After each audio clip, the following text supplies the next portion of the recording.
So let's take a deep breath now as we move into this part of the service, and I'll introduce to you our guest speaker for today. Rasheryl McCreary has a very diverse background. She was a professional theater actress for a number of years. She is the CEO of Dow Leadership Development, where she has coached thousands of leaders and executives in Fortune 500 companies such as American Express, HBO, PayPal, the Harvard Business School, and many, many more.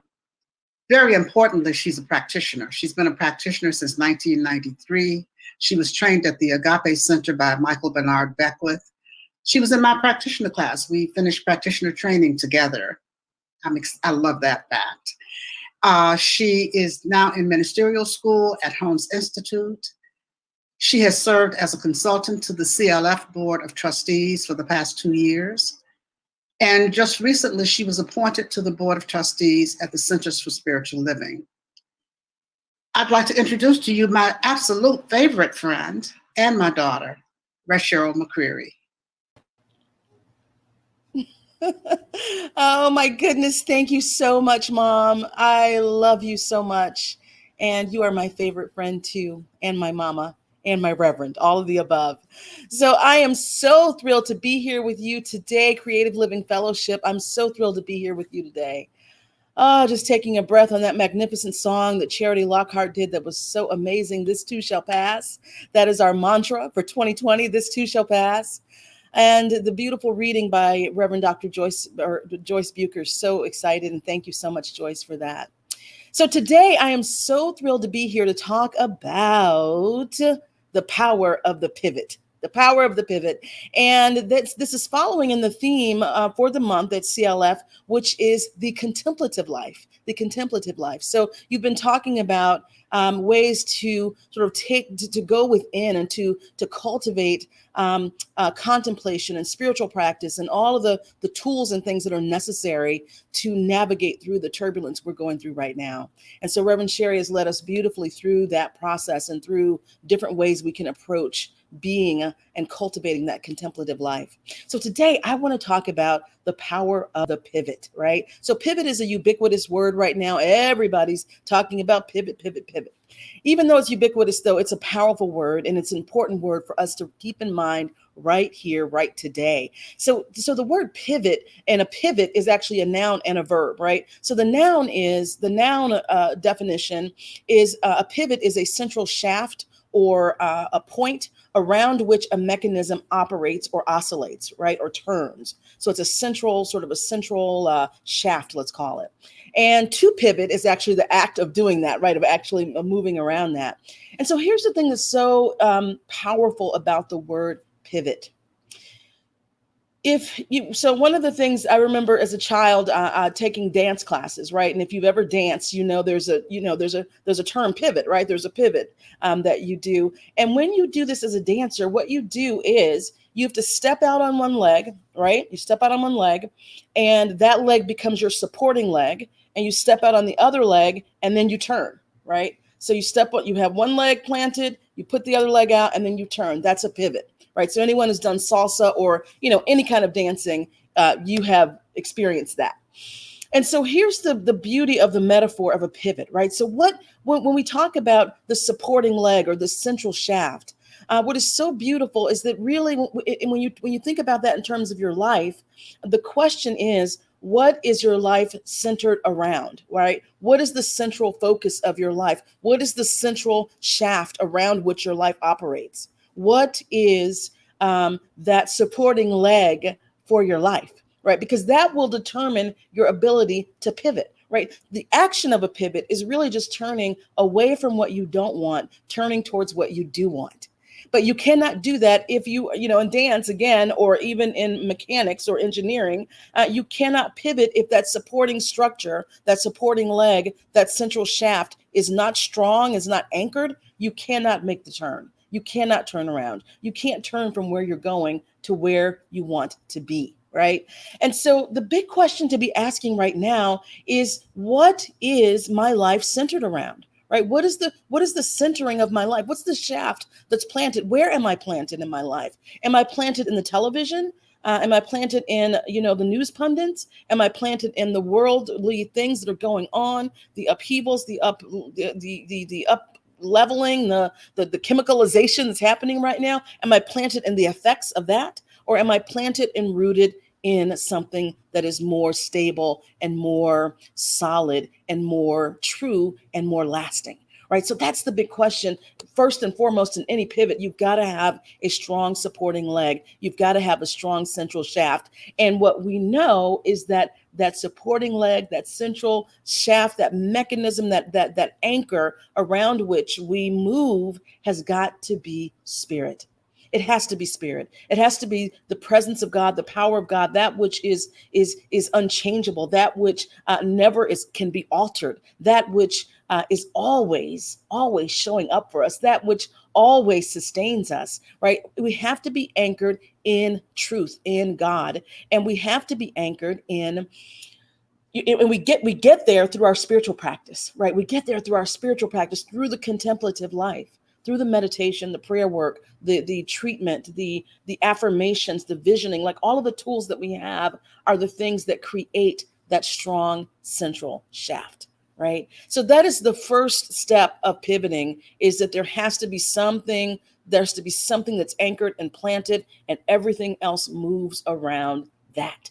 So that question is, where am I planted? Where am I anchored? And be honest with yourself as the answers come up to you, and see, where am I spending my time? Because we know that where your attention, energy flows where your attention goes.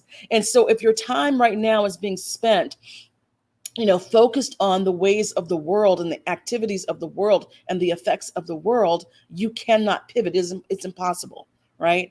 And so one of the things I say in I have a Facebook group called Pray, Pivot, and Prosper. And one of the things I say in our daily prayer, and, almost every day, I say to my group is, if you are engaged right now, so there's so much going on and there's so much news and it's so, explosive all the time.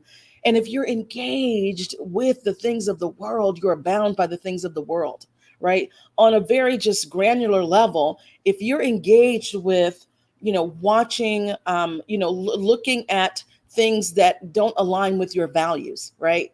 If you're engaged with entertaining things and people who don't align with your values, meaning watching them on the news, listening to what they're saying, being on Facebook, talking about them, or saying, oh, did you see what so-and-so said? That was so horrible, right? When you're doing those things, what you're doing is effectively putting your center out into the world of effects, right? You're moving the center of your being out to the world of effects. You're sending energy towards things that you don't want, things that are not aligned with your values. But when you click on it, when you look at it, you're actually sending energy to it. And, just on a human level, what you're telling the advertisers and media is like, oh, another person clicked. Let's keep doing more of this kind of news or this kind of content, right? Oh, another person clicked. Let's keep putting this person in the news because there's so much energy coming towards it when that particular person or that thing or that topic is on the news. So the point I'm making is that right now there's so many things vying for our attention. There's so many things that are calling us. The effects are so seductive,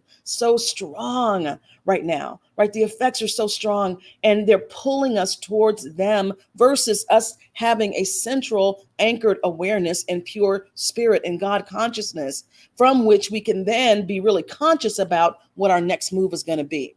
So, Ernest Holmes says, I'm scrolling through my thing here.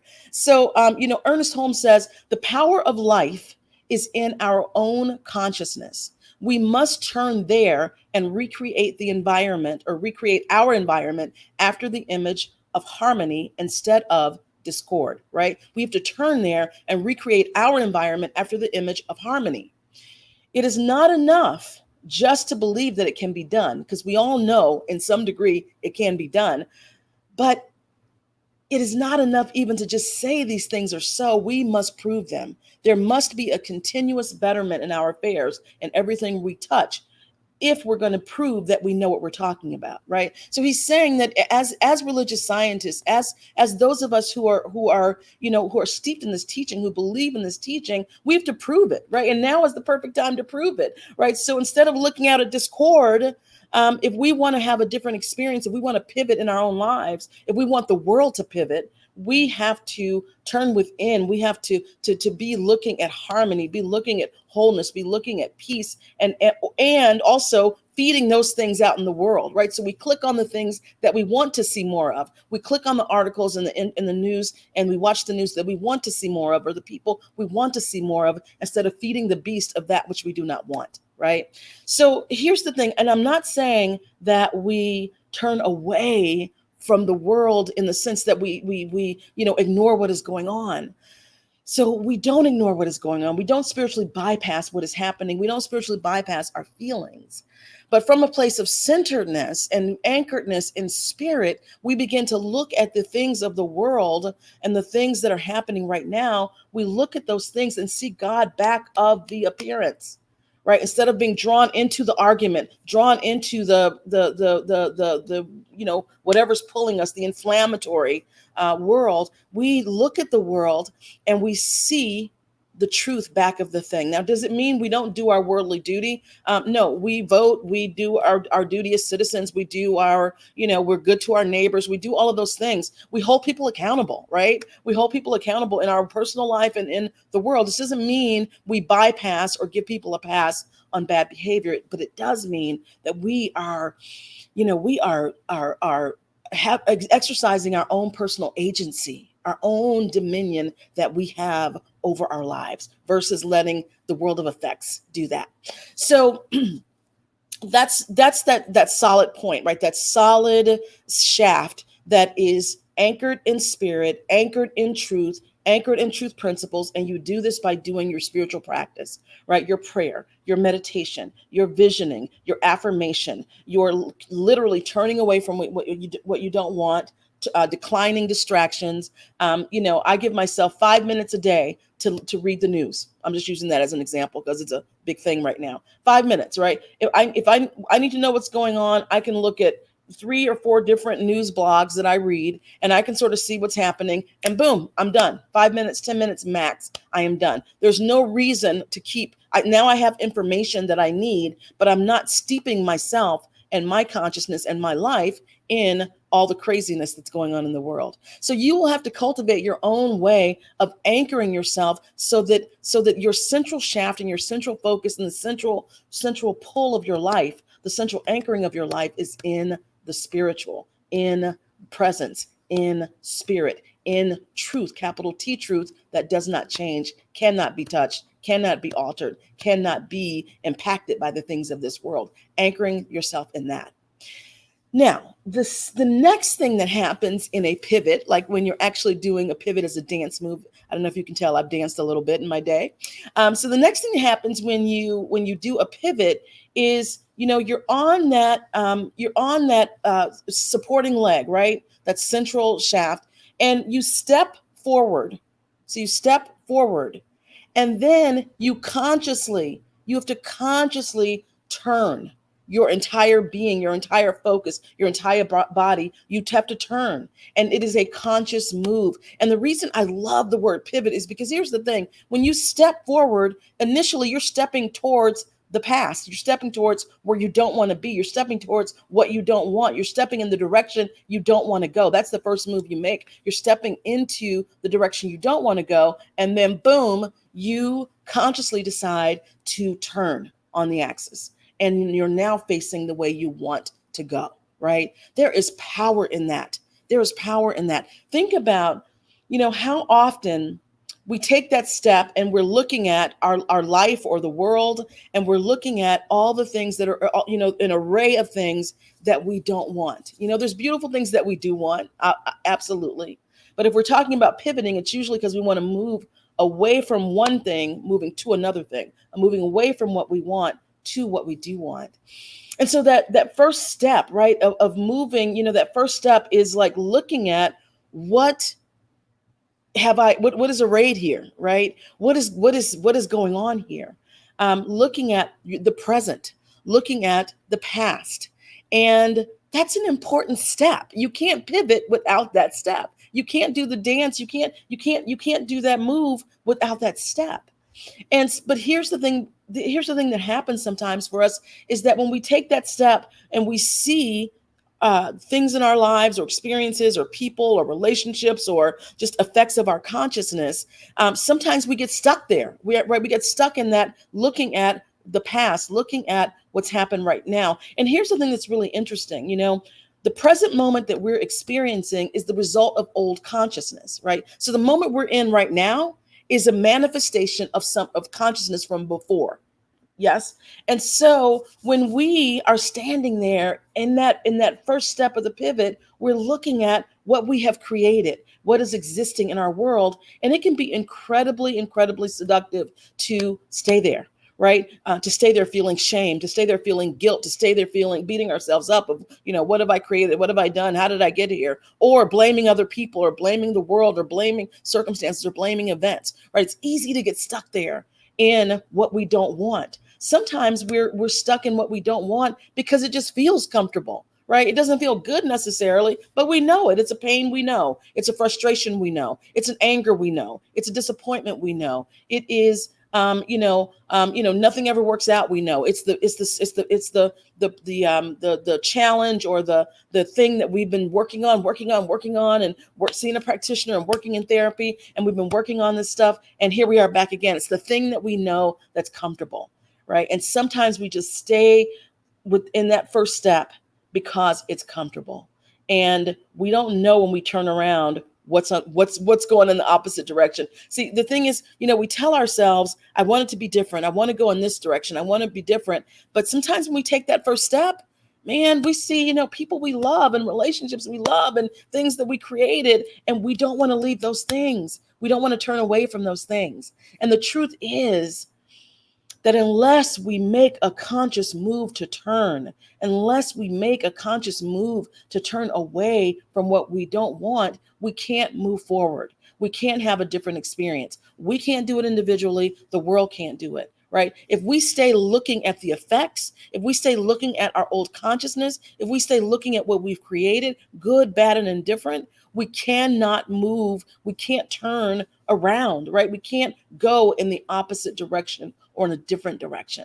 Now, this does not mean that we leave, that we leave people behind. Sometimes it feels like, I'm going to leave people behind, or does this mean I have to end my relationships, or, do I have to leave? And it doesn't mean that, right? It doesn't mean that necessarily. What it does mean is that by choosing to consciously pivot, you create such momentum, right? That's why I say the power of the pivot, right? If you see something pivoting, there's a lot of power in that. And when you make the conscious choice to pivot, to turn away from the effect and turn to first cause, turn to where you want to go, turn to your vision, when you make that decision, that momentum catches up the things in your life that are supposed to come with you, right? When you pivot, it helps people around you pivot. When you pivot, it helps circumstances, situations, relationships, experiences pivot, right? When you pivot, everything changes. The world pivots. When collectively we all decide we're going to stop looking at what is, we're going to stop looking at what is and getting caught and snared in that, and we're going to pivot and turn towards what we want it to be, the entire world will change. Right? The entire world will change. And again, it doesn't mean ignoring effects. It doesn't mean not holding people accountable. It means not being emotionally snared, not energetically engaged, not, there's an addictive, I don't know what the science is, but people who have addictions or addictive personalities, there's some kind of chemical release that happens from experiencing that addiction, right? Whether it's, I don't know, whether it's, hoarding or alcohol or drugs or whatever it is. And I forget, maybe it's oxytocin or whatever, some of you will know. But the point I'm making is that there's a chemical release when we practice an addiction. Yeah. And it's very compelling, and physiologically we're like locked in. And the same thing can happen when you are addicted to current events, right? You're addicted to the political cycle. You're addicted to the pundits. You're addicted to watching the news. You're addicted to like all the disasterizing and all the stuff that's happening in 2020. When you're addicted to that and hooked into that, it's a strong chemical response that you're having, right? So it takes a lot to consciously say enough, no more, this is it, and to turn around and face a new day, right? To face what is possible, to face what is before us, right? To face the vision that God has for our lives and for our communities and for our country and for our world. And so the power is that conscious choice, that conscious decision to say no more, enough, and to turn and begin to look at what is possible, right? What is possible. And here's the thing, that pivoting, sometimes you got to do it over and over and over again, right? There are times you have to practice it. And I always say this about spiritual practice. And I say this also so with my corporate coaching clients, my leadership coaching clients. I say, this work is not sexy, right? We like it, it sounds like really glamorous, like you're going to level up your life and you're going to level up your career and you're going to do all this stuff. And it sounds like really sexy. And it's totally not. It's totally not, because here's what it really is. It's like going to the gym, okay, and working with a trainer, and you have to do these exercises, right? And you have to do reps, right? And so, the spiritual work is like that. Like you got to sit down and meditate every day for a certain amount of time. You got to do your prayer work every day. You have to say your affirmations every day. Like if you want to change your life, if you want to be able to make that conscious shift, you have to do these very unsexy things, like doing reps, right? So you're doing reps of your spiritual, bicep curls and your spiritual, whatever flies or whatever it is, right? You have to do those reps, and you just do the reps and you do the reps and you do the reps. It looks like spiritual practice, looks like meditation, looks like visioning, looks like working with a practitioner, looks like going to a therapist, looks like, whatever it is, scripting or whatever it is for you, right? You do those reps. And then one day you wake up and the swimsuit fits, right? The swimsuit fits, right? That dress fits, your suit fits, your pants fit, the belt works, right? That's what this is. It's like the totally, not fun. And you have moments of like real highs in doing the work. You have moments of real, I guess endorphin rush or whatever. But it's really just like you got to do the reps. You got to do the reps. And then it gives you the strength and the power to consciously decide, no more of this. I am now turning around and I am going in a different direction, right? That's the power of the pivot. And so the last thing I want to just say is, so once you've actually made that pivot, anything is possible. The whole world is open at that point, right? You're staring into the future. You're staring into what you're walking into. Right? You're staring into the big, grand possibility that exists. It's all there. It's all wide open. It's all available to you. And so that is where you then begin to really plant into that consciousness, plant into that medium, plant the seeds of what you want, plant the vision of what you want, plant the ideas of what you want, right? Divine intelligence responds to us always, right? Spirit, the law always responds. It always responds. And it's really dependent. Your result is dependent upon what you plant into it, right? What you put into it. So this is where you want to now be really cultivating the vision. Do some visioning. Ask Spirit, what is your big idea, right? What is your highest idea of my life, of how I move forward, of my purpose for being on the planet, right? So asking visioning questions. And what's really interesting? You don't even have to do this stuff formally sometimes. I am in an intimate relationship with Spirit, and I talk to God, and and I know it's not a person, but I communicate with Spirit, and even about the small things. I will say, Spirit, show me the exact right passage to, I'll say, like, Spirit, show me the exact passage I need for this paper. What do you want me to say here? God, tell me what you want me to do in this moment, right? God, where are my sunglasses? Right. You're in an intimate relationship with that which moves and animates and breathes you into life and knows all things. Right. And you can have that relationship with Spirit that, you don't need the formality. Right. So even as you're looking at this new day, this new way, you can just be asking God throughout the day, God, show me what it is I'm here to do. Use me. Show me what to, what is mine to do, right? Move my hands, move my feet, show me what is possible, Yes. And so we begin to then cultivate such a divine, such a sweet, intimate relationship with spirit, that spirit just, moves and shows up in ways. And you do put your hand on the book and you open it. It's the right passage, right? You do open the drawer, boom, they're your sunglasses, right? You do get a phone call, like divine synchronicity kicks in, right? When you cultivate that relationship with spirit, divine synchronicity kicks in, and your world begins to open up. We've all experienced this. That's why we're here, right? We wouldn't be here if we have not experienced this at some point in our lives. Divine synchronicity, turning our lives around, transforming our lives. I'm not saying anything you don't know already. That's why we're here, because we know this stuff works. So what I'm saying is, let's work it. Right? Let's work it. Now is the time to really, really, really work these principles, work these ideas, work these concepts, to really live this life, this spiritual life that we're called here to do. Right? So what the world needs now is a bunch of people who are conscious, who are awake, and who are pivoting away from that which no longer works and pivoting towards a new day, a new way, a new vision, where we are cultivating and living in a world that works for everyone. We're creating a world that works for the individual, the world that works for everyone collectively. That is the work that we are here to do, but we can't do it if we're stuck on that first foot and we're looking at the past. We can't do it if we don't consciously choose to pivot, to turn away, to turn towards that which is greater, right? And we can only do it with that strong, anchored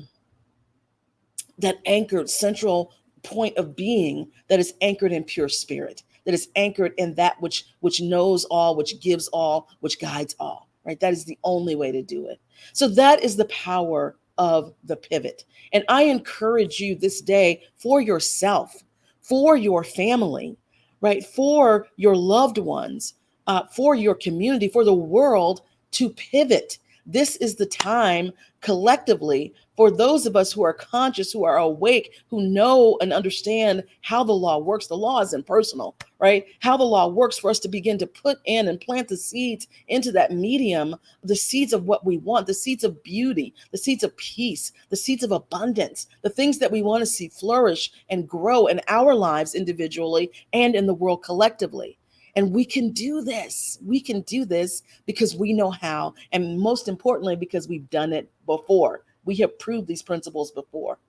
So here's the thing, we are all of us, especially in New Thought right now, are being called up in a great big way, right? We've been saying for years and years and years that the world is changing and it's going to be transforming, and we're all called here for the big grand change that is happening, the up-leveling of consciousness that is happening. Well, guess what? It's here. It's no longer in the future. It's here. It's right now. It's happening now, right? And it's calling all of us up. It's calling all of us up higher into our practice, deeper into our practice, deeper into our understanding of truth principles, and deeper into our practice and acting out of truth principles. And as we shift and change, the world will shift and change. That is the absolute truth. And the people around us will shift and change. We won't have to argue. We won't have to try to cajole and get people to see our way. When we change, when we pivot, when we move into that life that God created us to live, that the divine highest ideal of our lives that God planted in us, when we live from that, when we manifest from that, when that divine idea expresses through our life and our livelihood and our way of being, we don't have to convince anyone of anything. They'll see it in our lives and they'll want it. And so that is our work and that is our call. So I just am so inviting us all to move into the power of the pivot. So let's turn within. And so we just take a nice deep breath right here, right now. Just taking a nice deep breath, letting that breath settle all the way in to the belly, all the way into the hips, as we allow any tension, any energetic clutter, anything that would block or hinder, dissolve into nothingness. And so right now we just breathe our way into the awareness of the one life, the awareness of the one power, the awareness of the one presence, the awareness of the one magnificence, that which is all that there is. We are just aware of God, divine intelligence, pure spirit that guides us and directs us and protects us and loves us and blossoms us and thrives us and flourishes us and grows us and breathes us. That which breathed us into being, that which thought us into expression. We move into awareness of that, the divine creator, the magnificent, one presence, one life. And knowing absolutely that one presence that is everywhere, that one intelligence that is everywhere, that one power that is everywhere is my life right here, right now. I know that I am made in the image and likeness and not a pure spirit. And I know that just as this is true for me, it is true for each and every individual in this center, in this place, in this service this day, that each one is made a unique and divine and a beautiful expression of the Most High. This is the truth of our beingness. I know it is so. And so from this place, I speak the word. I speak the word from a place of complete and total authority as I bless each and every individual in this space, in this place, right here, right now. Speaking a word of blessing for each and every one. I speak a word right now, blessing for the body temple of each one gathered here today. Speaking a word of wholeness into the body, knowing that wholeness is emerging, wholeness is radiating from every cell, every organ, every tissue, every action, every function of the body temple right here, right now. I know it is true, and I call forth the divine healing of the body for each one here. Speaking a word now for anyone and everyone needing this word this day of a healing of the body right here, right now, knowing that wholeness is all that there is, and it is established in each one. I speak the word right now for each and every individual gathered here today into the body of affairs, into our lives and our relationships and our loved ones covered by the prayer that is spoken here this morning. I speak a word of abundance into our body of affairs, abundance of love, abundance of ease, abundance of grace, abundance of power, abundance of pleasure in our lives. Abundance of happiness and joy, sparking everywhere. I speak the word of abundance for each one right now. Speaking a word of financial prosperity for each one right here, right now, knowing that each one is thriving magnificently. I speak it, I see it, I know it. I call it forth and call it into beingness for each one. I speak the word of financial freedom. I speak the word of financial peace. I speak the word of financial prosperity. And we claim it by saying yes. Yes to the abundance. Yes to financial prosperity. Yes to divine, magnificent, overflowing money coming easily and effortlessly to all who need it right here, right now. And this word of a well-being, this word of prosperity, this word of overflowing abundance, this word of overflowing health and divine radiance is spoken not only for this group here at CLF, but extended out into the cosmos for anyone needing a prayer this day. All is indeed well, no matter the appearance. And as we speak this word, I just know for each one, divine immunity is covering each and every individual, that we all walk in paths of absolute safety and protection and guidance and direction, knowing that nothing can come nigh our dwelling place, for we dwell in the temple of the Most High. And we are always guided, always guarded, always protected, and completely loved. This is the truth I know. This is the truth that is. And I am so thankful for this word that has been spoken this day. I am so thankful for the blessing and for the healing and for the uplifting. I am so thankful for the full rush into the life and the experience that we desire to have. I am so grateful for this movement. So grateful, so thankful. And so with a grateful heart, I release this word now unto the law, knowing it is complete and it is done. And we just say together, and so it is. And so it is.